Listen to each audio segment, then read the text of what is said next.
DC সাহেবদের এবং কমিশনের এই 2026 ডিসি সম্মেলনে ওনারা প্রশ্ন করেছেন কয়েকটা বিষয়ে দেয়ার কনসার্ন। ওনারা সাইবার সিকিউরিটি নিয়ে প্রশ্ন করেছিলেন, সাইবার সিকিউরিটি কী অবস্থা।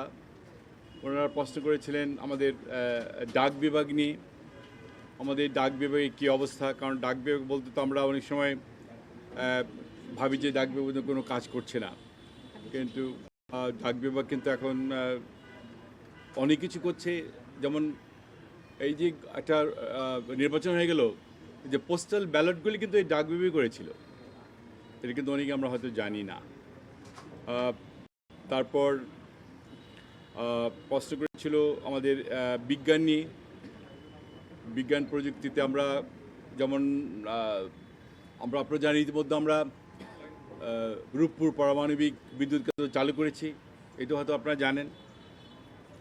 এটা সেফটি সিকিউরিটি কী এটাও অনেকেই হয়তো জানতে চেয়েছেন। আমরা বলেছি 3+ জেনারেশনের একটা আপনার বিদ্যুৎ কেন্দ্র।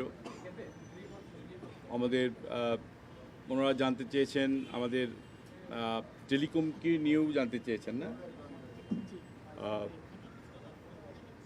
তো আমরা ওনাদেরকে সবাইকে আশ্বস্ত করেছি, আমাদের আইসিটি বলেন, ডাক, টেলিকম এবং আমাদের বিজ্ঞান প্রযুক্তি, 3টা মন্ত্রণালয় আমরা এই সরকারের যে নির্বাচনী ইস্তেহার ছিল ওটাকে সামনে রেখে আমরা কাজ করে যাচ্ছি ইনশাল্লাহ।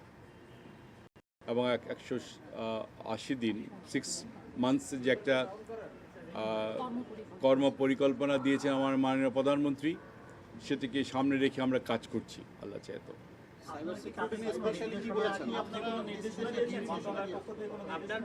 মন্ত্রণালয় থেকে আমরা শুধু নির্দেশনা ওইটাই যে সত্যি কথা বলতে কি ডিসি সাহেবরা তো মাঠ পর্যায়ে থাকে, ওনারা যারা মাঠ পর্যায়ের কর্মকর্তা তারা বাস্তবায়ন কর্মকর্তা।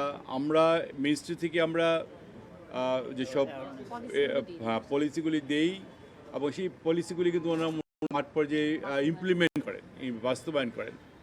ওনাদেরকে উৎসাহ দিয়েছি যে নতুন গভর্নমেন্ট, এবং ওনাদের ধন্যবাদ দিয়েছি যে ওনারা গত 12 ফেব্রুয়ারিতে অ্যাজ এ রিটার্নিং অফিসার হিসেবে খুব ভালো সুন্দরভাবে আমাদের এই নির্বাচনটা পরিচালনা করেছেন, সুন্দরভাবে করে দিয়েছেন। তার জন্য ধন্যবাদ দিয়েছি ওনাদেরকে, এবং ওনাদের সহযোগিতা চেয়েছি আমরা।